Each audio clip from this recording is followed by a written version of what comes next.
right, everybody. Welcome to my fourth episode of the official Beverly Witch podcast. I have a really exciting one here today.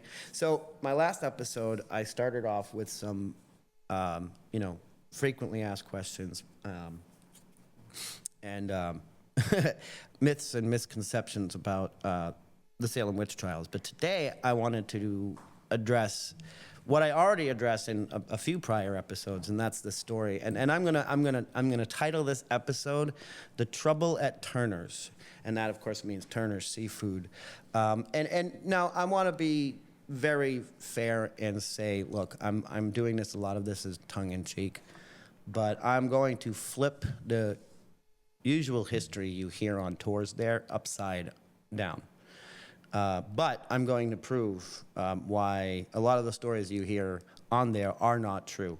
I hope you're ready to buckle up because this is going to be a good history lesson. And if you're patient and you follow through, couple of warnings, it does get gruesome. I have some really unpleasant details to go over that are very gory. We're getting into some real violent stuff that happened in our early history. So buckle up because here we go. So we're talking about Turner's. Now Turner's, the story that you often hear, as I've mentioned before, is that Bridget Bishop is this sultry tavern owner running an illegal tavern, and that that she had this abusive husband at one point, and then she was unjustly accused of bewitching him to death, and so she goes on trial and she's acquitted. And the story goes that her stepkids were involved. Now, the stepkids in question would be, one of them being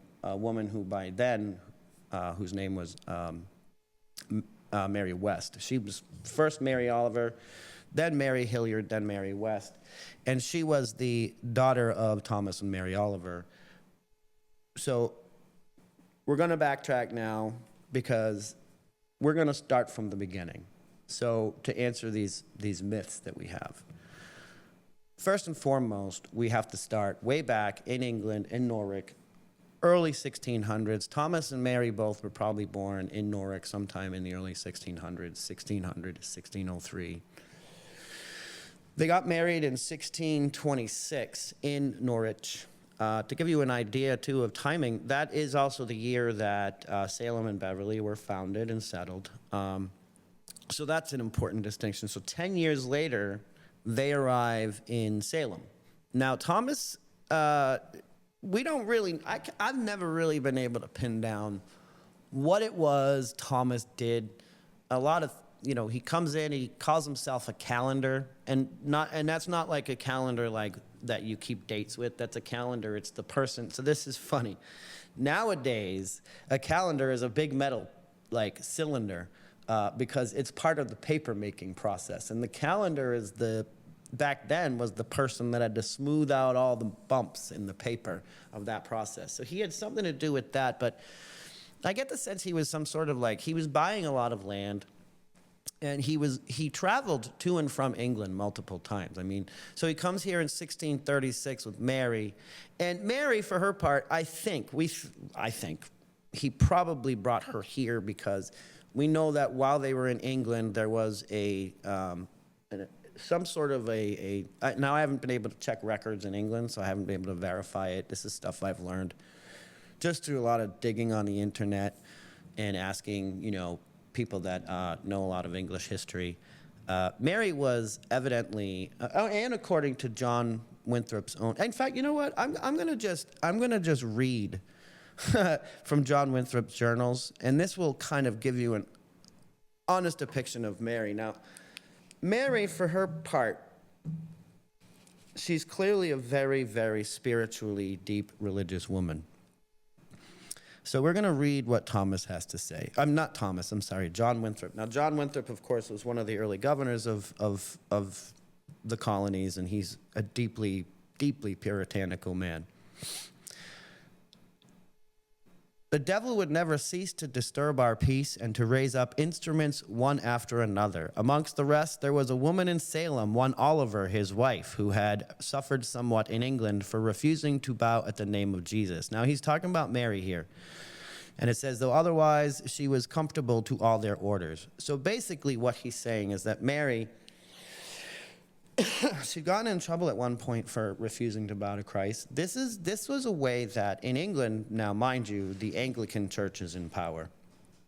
And this is before King Charles is beheaded, and he does not like Puritans. So he doesn't, this is the way that they would sort of harass Puritans. They would say, oh, well, you refuse, because of course Puritans were iconoclasts, so they didn't like icons. They didn't pray to crosses. That would have been like idolatry to them. So they wouldn't bow to a crucifix. So in that sense, the Anglican Church could call them out and say, well, you're refusing to bow to Christ. We're going to throw you, we're going to fine you for that. Because, it was law. Religion was law. So there we have it. And then he says, she was, for ability of speech and appearance of zeal and devotion, far before Mrs. Hutchinson. This is Anne Hutchinson he's talking about. When this happened, that Mary Oliver started speaking out in the 1630s. It's about 1638 that she starts kind of making all these public statements. I think the final catalyst was the exile of Anne Hutchinson. And if you don't know who Anne Hutchinson was, she was in the 1638, she was exiled from the colonies, basically for sort of preaching in her home and for preaching things that were against the main Puritan doctrine. There's a lot of history there that would take probably way too many hours to get into. So he's talking about Mrs. Hutchinson, and he says, for ability of speech and appearance of zeal and devotion, far before Mrs. Hutchinson, and so the fitter instrument to have done hurt, but she was poor and had little acquaintance. She took offense at this, that she might not be admitted to the Lord's Supper without giving public satisfaction to the church of her faith, etc., and covenanting or professing to walk with them according to the rule of the gospel. So as upon the sacrament day she openly called for it, and stood to plead her right, though she were denied, and would not forbear before the magistrate, Mr. Endicott. Now, basically what's going on is she's making all these very, to the Puritans, alarming statements. And she's saying things that they're just saying, this is not okay, and you can't be, first of all, they deny her communion. And now that's an important fact. I think most people can understand, for example, this idea of confession, right? Especially the common idea of Catholic confession. You go in a booth, and you can confess anything to the priest. You can confess anything. You could confess murder, and technically that priest is not allowed to break that seal of confession. That is between you, the priest, and God. And this is, that's easy, right? Okay, I'm going to tell one man. But with Puritans, in order just to become a member of the church, you had to write out a confession basically for the minister to read in front of the entire church. And that letter would be how they would vote whether you are elect or not. Many Puritans called themselves elect. So this is, Mary is there. She's causing headaches in church, and it's getting the disapproval of many. So here's Mr. Endicott, who's also a governor, and it goes on to say, Mr. Endicott did threaten to send the constable to put her forth. In other words, we will arrest you. The woman was brought to the court for disturbing the peace in the church, etc., and there she gave such peremptory answers as she was committed till she should find sureties for her good behavior. After she had seen him, I'm trying to read, and it's a bend on a page, so I'm trying to see it. After she had been in prison 3 or 4 days, she made means to the governor and submitted herself and acknowledged her fault in disturbing the church. Whereupon he took her husband's bond for her good behavior and discharged her out of prison.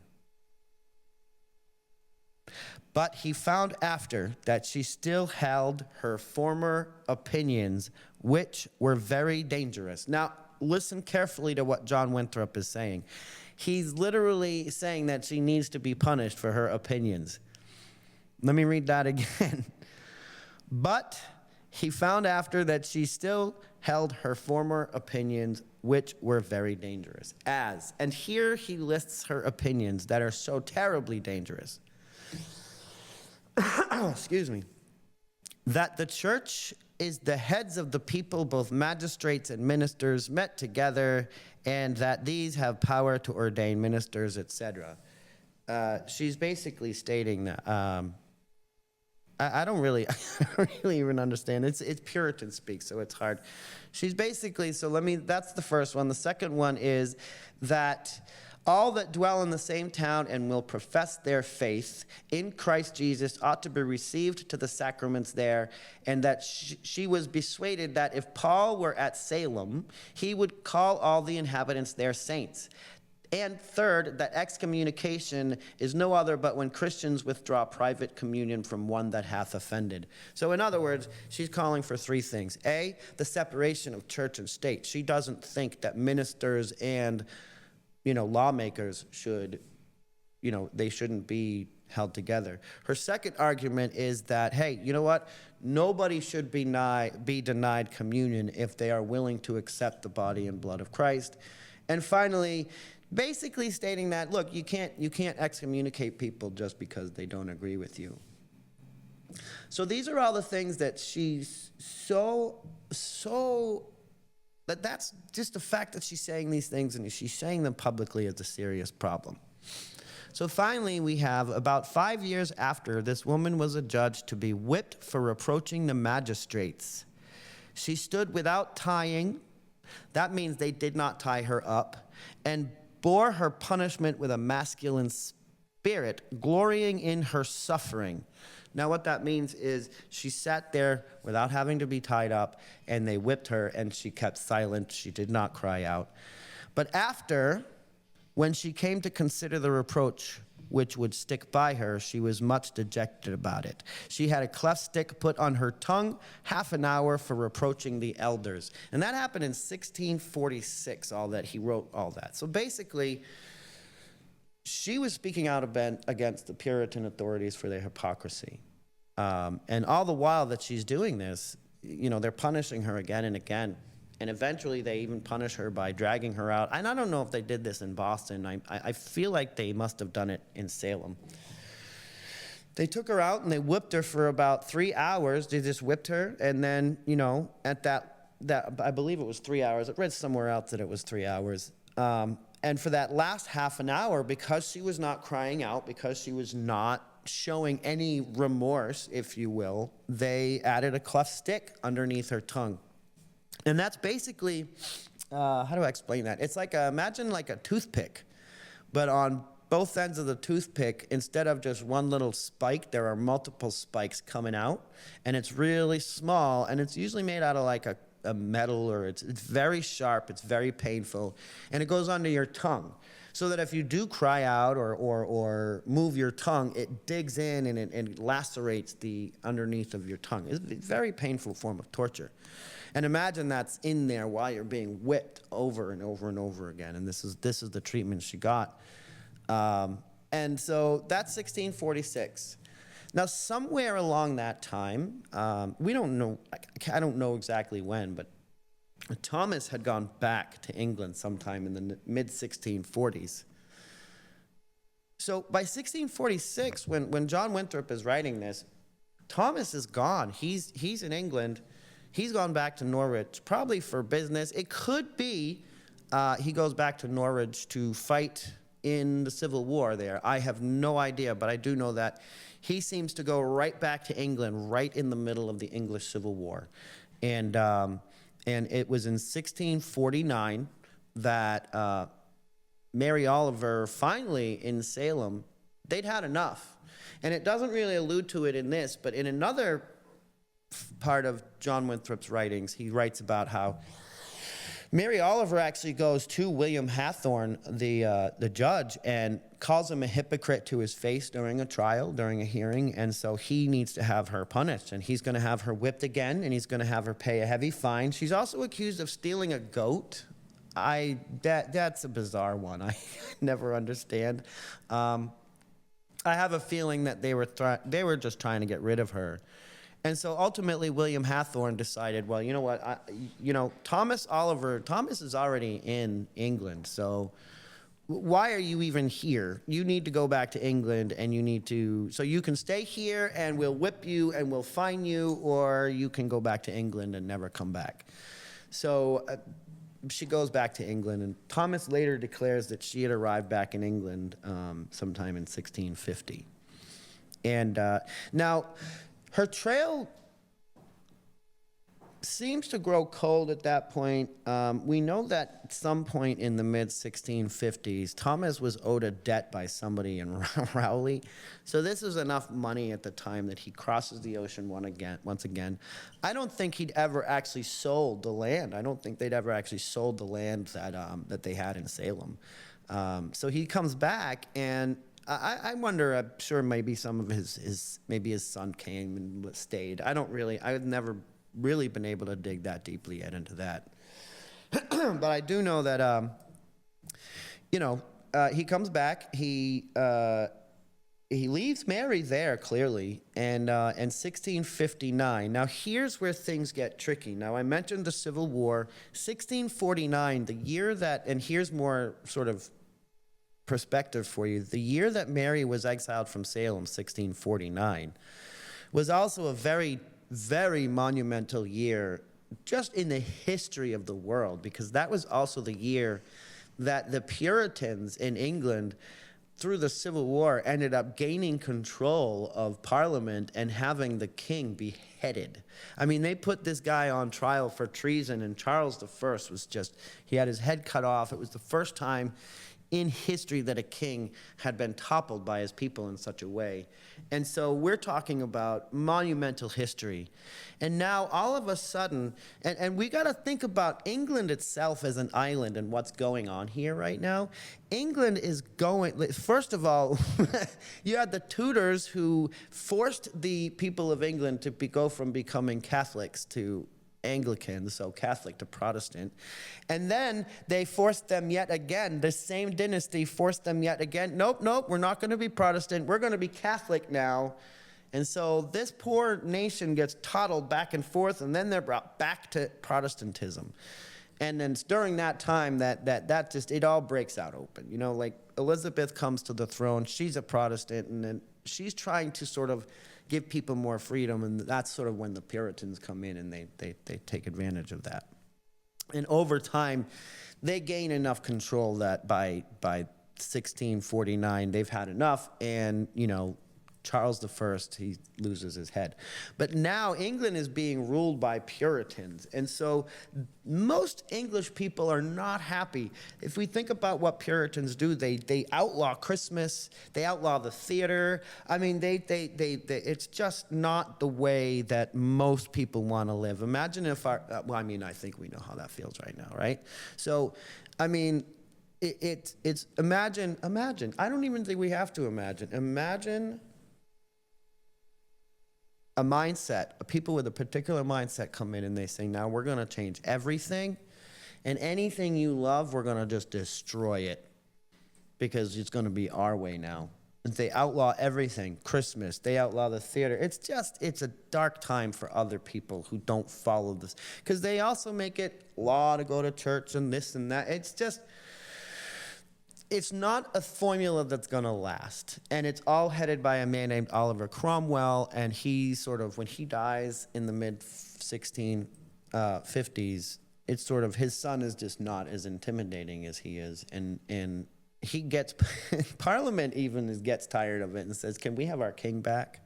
So 1659 is the year that Oliver Cromwell's son sort of just gives up the government. Right now, it'd been a protectorate run by, first Cromwell and then his son. And just the people in England, especially through Parliament, now they went from cutting the king's head off and exiling his son to saying, we want our king back. This is awful. This is not what we signed up for. Give us our king back. Very ironic considering the no kings thing we have going on here, but at that time in England, it was so bad, they were begging to have their king back. So in 1659, this is when they bring Charles II back to England, from where he'd been in exile in France. And I'm going to tell you right now, he's coming back. There's a shift in power. So in 1659, there's total chaos and anarchy at points in time in England. And, Norfolk was especially Norwich, was a pretty strong Puritan, was pretty strongly influenced by the Puritan mindset that, against the king. So I could imagine they would need to show some sort of control over the people, like, no, we're not kidding. And in Norwich, you have this woman in 1659 who they brought out to the outside the castle, and they burned her at the stake for murdering her husband with witchcraft. And her name was Mary Oliver. Now, here's the thing. Was it our Mary Oliver? It very, very, well, let me just put a percentage on it. I would say that there's like an 85% chance that this is our Mary. It makes sense story-wide. She would have definitely probably had something to say with the power shift. She would have been angry. She would have reacted. I'm certain of it. I can't prove it, but I'm very confident of it. And I do think that very well could have been her. And that accusation of murder with witchcraft, why would they accuse her of murdering a man that's alive? But yeah, he's alive, but he's in Salem. And they don't necessarily, what's it gonna take, how long for them to figure out if he's actually alive over in Salem or not? Why would they want to do that if they want to get rid of this woman? It's very easy to make accusations stick when you need them to. You only need, well, the husband's not here, and we don't know where he is, and he's just disappeared. So let's just say she murdered him. There'll be a lot of people that would say, well, but still they didn't have proof. But let me tell you something. When you're in anarchy, sometimes proof is not necessarily needed. So there's Mary Oliver. There's a Mary Oliver executed. And then you have Thomas. He comes back in the 1600s. He comes back, and at one point, he remarries. And so when he gets remarried, he has to prove why he's not married to his first wife. So he goes there and he presents why he's not married to her. I wish I could see that document. I don't even know if it survives still, because I would love to know if he ever actually explained why she was dead or how she died. If it could be found anywhere, it would be amazing, because it would answer years of mystery. However, Thomas comes back and he remarries, and he marries a woman named Bridget Wasselby. And Bridget Wasselby is also remarkably from Norwich, Norfolk, England. She's 30 years younger than Thomas. She got married in Norfolk to a man named Samuel Wasselby sometime in the 16.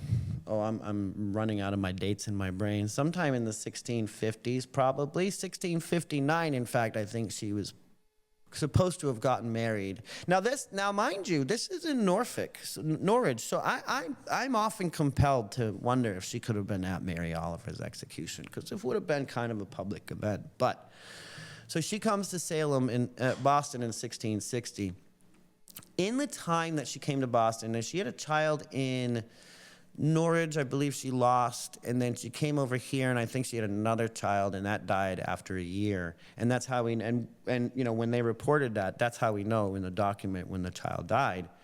It showed Bridget as the mother, or Bridget Wasselby as the mother, father deceased. So we don't know at what point in time her first husband was deceased. So we have very little information on that.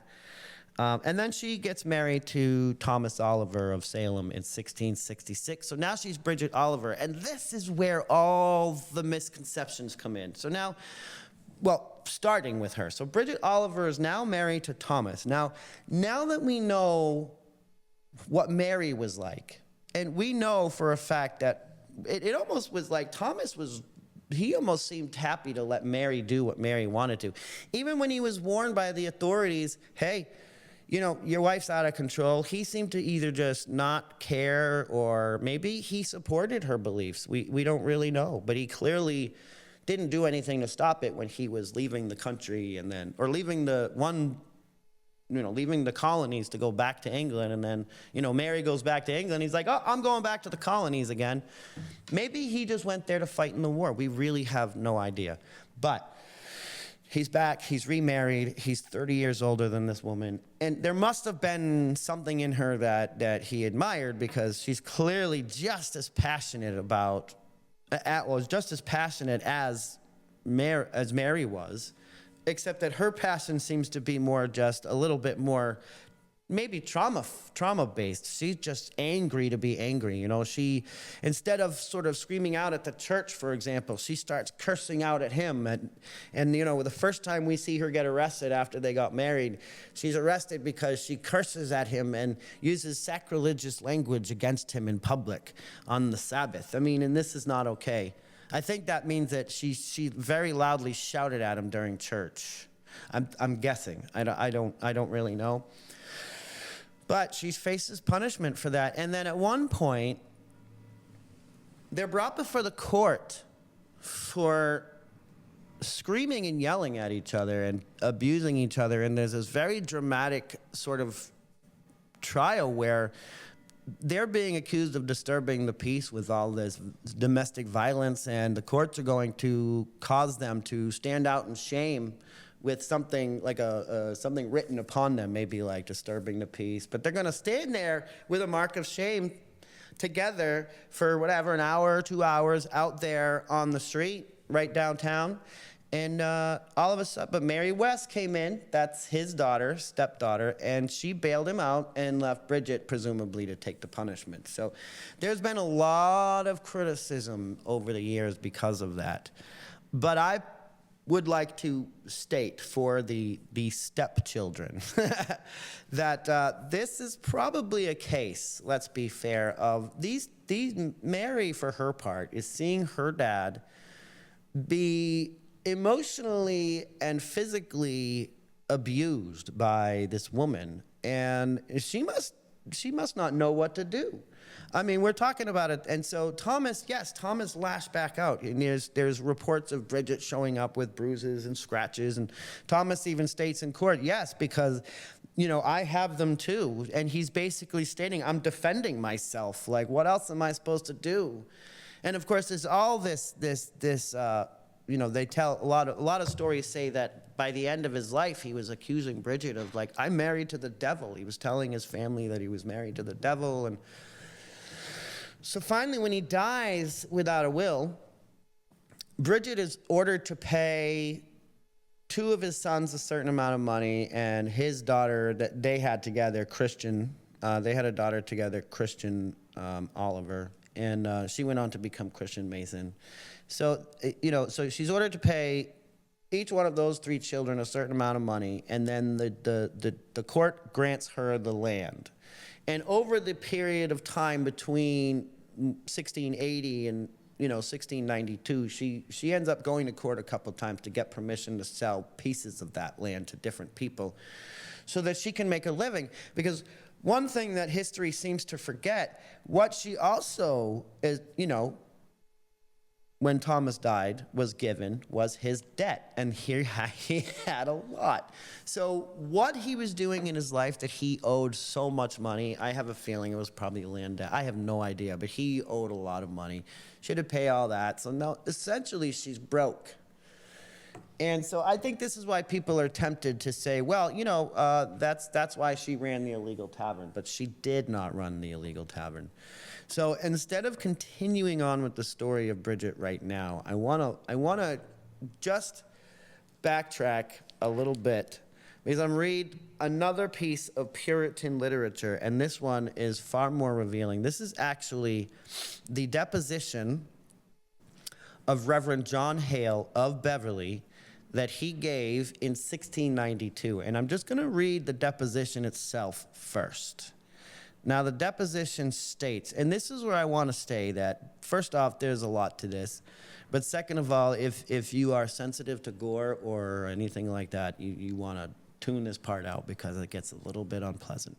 But I'm just going to read his testimony from 1692, and it goes like this. John Hale of Beverly, aged about 56 years, testifies and saith that about 5 or 6 years ago, Christian, the wife of John Trask, living in Salem, bounds bordering on the above said Beverly.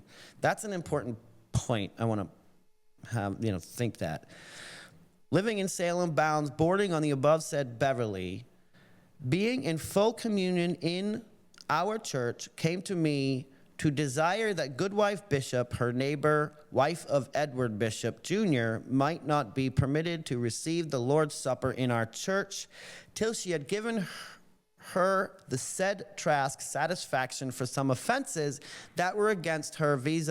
Because the said bishop did entertain people in her house at unreasonable hours in the night to keep drinking and playing at shovelboard, whereby discord did arise in other families, and young people were in danger to be corrupted. And the said Trask knew that these things, and had once gone into the house, and finding some at shovelboard, had taken the pieces they played with and thrown them into the fire, and had reproved the bishops for promoting such disorders, but received no satisfaction from her about it. In other words, Christian Trask, who lived in Beverly, went into the house that was owned by this wife of Edward Bishop. That is important, because you notice John never said the name of the wife. And it so happened that in Salem at the time, there was Bridget Bishop, because Bridget Oliver went on to remarry a man named Edward Bishop. That's the confusion. But Edward Bishop and Bridget Bishop, they lived in Salem, what is now Turner Seafood, okay? So who is this other bishop? Her name, this is actually John Hale's deposition against Sarah Bishop, not Edward. This is deposition John Hale versus Sarah Bishop. So there's your confusion. Illegal tavern, it's right there. So what happened to Christian Trask? Shall we find out? The deposition goes on.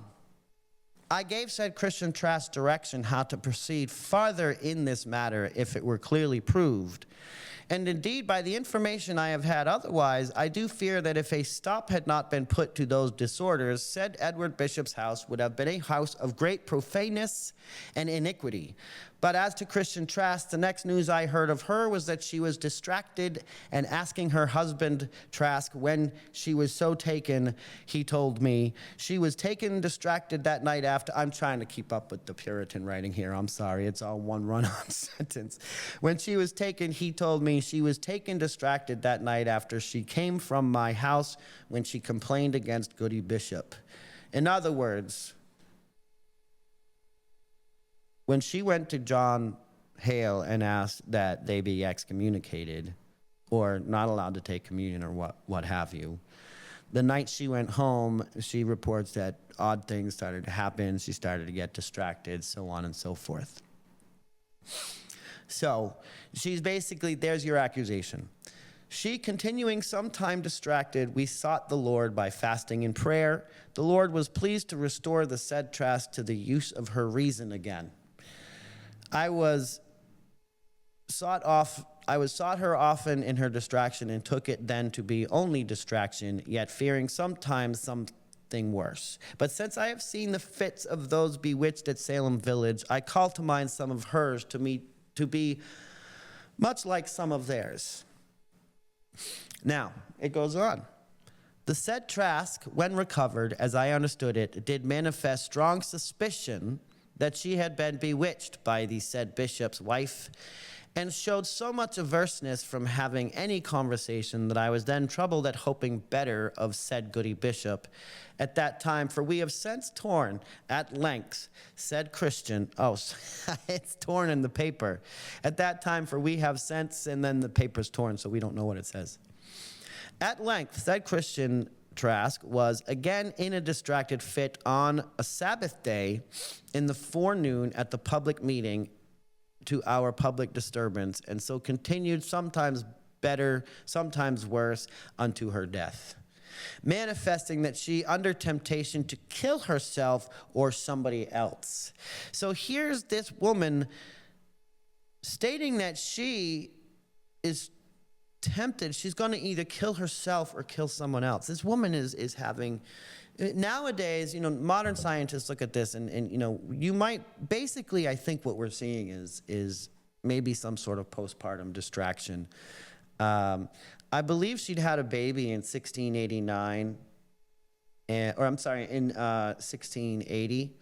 And this is 1689, so around 1689. So I want to feel like, she'd had a baby, 1680, and I think that one of them died in 1687. I'd have to look at the records again. But this is a woman that's dealing with a lot of trauma. I think she had just had a child, so this very well could be postpartum depression. But she's having these it seems like visions or something, and she's convincing people that she's convinced herself somehow that she's going to kill herself or somebody else.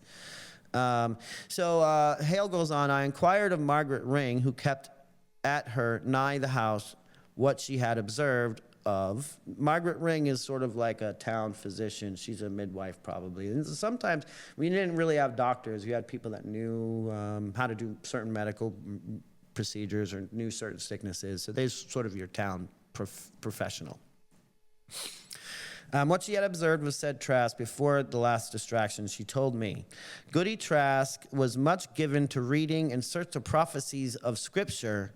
The day before she made that disturbance in the meeting house, she came home and said she had been with Goody Bishop, that they too were now friend, or to that effect. I was off praying with and counseling of Goody Trask before her death, and not many days before her end, being there, she seemed more rational and earnestly desired Edward Bishop might be sent for, that she might make friends with him. I asked her if she had wronged Edward Bishop. She said that not that she knew of, unless it were in taking his shovelboard pieces when people were at play with them and throwing them into the fire, and if she did evil in it, she was very sorry for it and desired he would be friends with her or forgive her. This was the very day before she died, or a few days before. Her distraction, or bewitching, continued about a month, and in those intervals wherein she was better, she earnestly desired prayers and the Sabbath before she died. I received a note for prayers on her behalf, which her husband said was written by herself, and I judge was her own handwriting, being well acquainted with her hand. As to the wounds she died of, I observed 3 deadly ones. Here's the gory part. A piece of her windpipe cut out, and another wound above that through the windpipe and gullet and the vein they call jugular, so that I then judge and still do apprehend it impossible for her with so short a pair of scissors, sewing scissors, to mangle herself so without some extraordinary work of the devil or witchcraft. Signed 20th of May, 1692 by John Hale. This is some deep stuff. This is good for you true crime people. This is what happened. Christian Trask came to John Hale and said, hey, I want to make up and make amends with Edward Bishop. Can you help me do that? Or maybe, I don't know if she was that. This was the day before her death. And the next thing we know, she's had her throat literally ripped to pieces by a tiny little pair of sewing scissors. And this is not something anyone could have done. So John Hale is actually saying in that testimony, there's no way she could have done this on her own. There's a detail in here, however, that I want to share that is not in the testimony.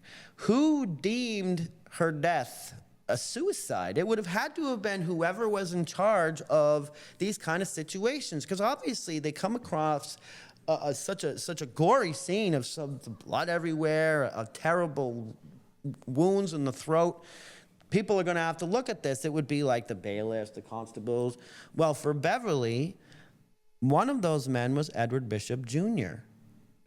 So when that body was found, the man probably coming to check to see what was going on was the very man, Edward Bishop Jr., that she had her fight with, and he's the man that ruled it a suicide. That's it. That's all I can give you. Was he guilty? Was he not? We don't know. It is compelling, but in that story, we see very clearly that there was no illegal tavern being run by Bridget Bishop whatsoever. So now I want to share and dig a little bit into what is the trouble at Turner's, because one of the most famous stories a lot of the tourists tell, and to that effect, I do not know. I know now that Turner's has their own tour, and I do not know what Turner's says on their tour. So I will not sit here and say that the Turner's, I don't know what the Turner's guides say. I don't know how much research they've gone into it. It's their building. I honestly, I only assume that the apple orchard that was where Turner's is was also owned by Thomas and Mary before they left. So, you know, there's some information that I don't know. But my thing with this whole haunting and all that, now I've got my own theory on this. Now, mind you, I'm not so sure that I believe that Turner's is haunted the way it's always advertised. I think a lot of these stories you hear are not people necessarily even lying. I think people have very active imaginations. And I often see people will look somewhere and they'll think they'll have seen something, and because their imagination gets the better of them, they just go with it. I honestly don't know a lot of the stories that do come out of Turner's. I know there's a little girl supposedly that gets seen. But I will say this, when you talk about the activity around Turner's, to the best of my knowledge, Turner's is where the apple orchard was, and I think I mentioned in my prior episode that the house would have probably been closer to where the city hall is, like closer to being next door to that. So first and foremost, I want to point out that if in fact that's where the house was, that means that Bridget Bishop and Edward Bishop lived right across the street, essentially, or right within view of the home of Justice Hathorn, right? So if she lives right within view of the home of Justice John Hathorn, how is she running an illegal tavern right under a judge's nose? It's not even, and this would be ridiculous. And and maybe that's why people think maybe she was, but it's not. It's just not. Also, I like to point out that when after the trials, Sarah and Edward ended up leaving Beverly and moving to Rehoboth. I always mispronounce it, Rehoboth. And when they were there, they ended up getting fined sometime in like 1693 or 1694. They got a fine from the town for running a tavern without a license. So they kept at it. I mean, the witch trials didn't teach them anything. They went out into Rehoboth, like, yeah, whatever, we're going to try this again. And so, you know, they continued that pattern. Bridget, for her part, of course, she was later. So here's 1680, right? Now we get into this other part. Now, 1680, Bridget is brought to court in Boston, and she was accused of murdering Thomas with witchcraft. The thing is, we only know this happened because we have some records of that trial, and I have not actually myself been able to track down the exact records. I've been able to read some of it through like pictures, and I've been able to read a few people that have, you know, done their research. And but to the best of my knowledge, there's nothing in the paperwork or the documentation that says anything about Thomas Oliver's children being involved in this accusation. In fact, the only deposition I believe that survives was that of an enslaved man named Juan. That's W-A-N-N, which I think was just their way of spelling Juan. And he was the enslaved man of a man named, I think it was Nathaniel Ingersoll. He was actually the brother, I think, of the same Ingersoll who owned the tavern. It's a long story. But this enslaved man was the only person that we have record of testifying against her. And it was it was not Ingersoll who owned the tavern. So again, you're tempted to see, well, then Ingersoll was accusing her of this, but it was a different Ingersoll. So again, don't be tempted to make that tavern argument, because again, it doesn't hold water. So this guy Ingersoll, his enslaved man, reports seeing Bridget talking to somebody out in the woods, and then like a strange man. And then he also reports that he saw her in the rafters of the Ingersoll's barn holding an egg. This was a common kind of accusation, spectral evidence. Bridget ended up being, we don't know what the ultimate judgment was. We know she was acquitted because she lived. Because if she had been convicted, there'd be record of her punishment. She probably would have been executed. Who knows? But it certainly does come up for her later on. All of this stuff does come up later in 1692. So when Bridget is accused of witchcraft, all of these crazy accusations come out against her about her murdering her husbands with witchcraft, about this, about that. So it's naturally easy to assume like, oh, they were all like, they were all just trying to, get revenge on her. But Bridget was the kind of person that, now certainly didn't get what she deserved. I would never say that. But Bridget did definitely struggle to get along with the people around her. She struggled probably, who knows what happened to her? She crossed an ocean. She lost a husband. Who knows when she lost that husband? Whatever, she'd lost 2 children.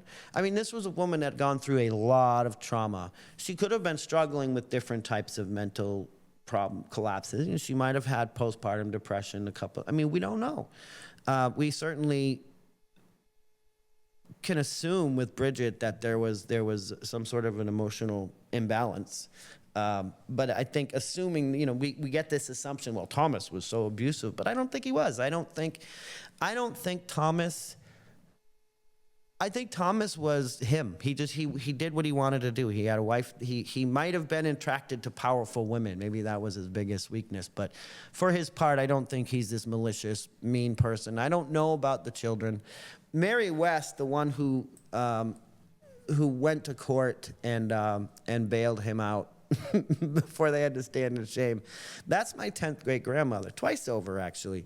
So I get it. I'm going to want to defend their honor, but I also am not unrealistic about it. I know that some of these, I'm also related to the Putnams, and the Putnams were among the chief accusers in the Danvers part of the trial. So I'm certainly not going to sit here and make accusations that anyone was innocent or anyone was guilty. We just simply can't.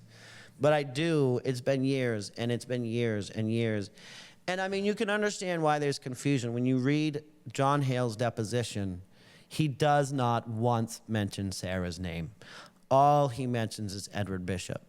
That's the confusion. It all comes down to that. When you go to a cemetery from the 1600s, you see stones from the 1600s. Sometimes you don't see women have even their name on the stone. It's just wife of. That's it. Or Christian, or Mary, wife of, or there's always just that assumption because men, we got to think back then, women were considered property. I go back to that, the punishment of Mary Oliver back in 1659, burning her at the stake. Because that's the thing. We always tell people, hey, the English, especially the Protestants, they didn't burn people at the stake. And that's true. But they're not burning her they're not burning her for witchcraft. They're burning her for murdering her husband. That's called petty treason. And petty treason is when, you murder somebody above your station that isn't royalty. So if I murder the mayor of the city, no, I don't want to say that. I negate that. I'm just saying that's petty treason is somebody that's considered it. Back then, that's somebody higher than you. If I'm a priest and I murder a cardinal, petty treason. If I'm a servant and I murder my master, petty treason. And wives were considered servants of the man. Everything is about the man. So that's why it would have been considered petty treason. And so I hope that clears up a lot of that confusion. For anybody who are tour guides out there, I hope that you'll take that into consideration because you have this incredible story under the surface of this incredibly powerful woman who came here and absolutely refused to be quiet about Puritan hypocrisy. And she gets shadowed and overshadowed and silenced because she was, what was it John Winthrop said? Poor and of little acquaintance.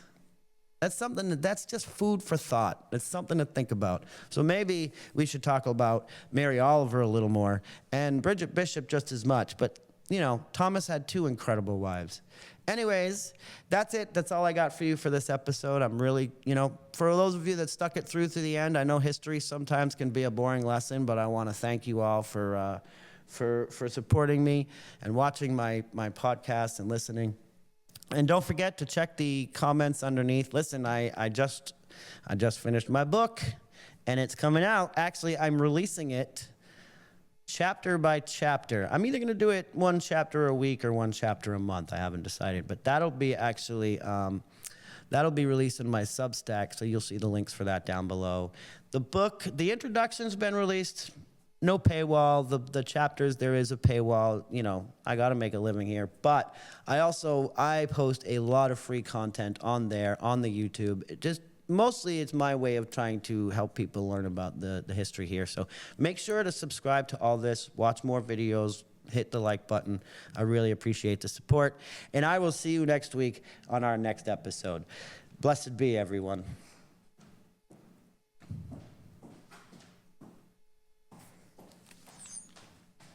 Blah, blah.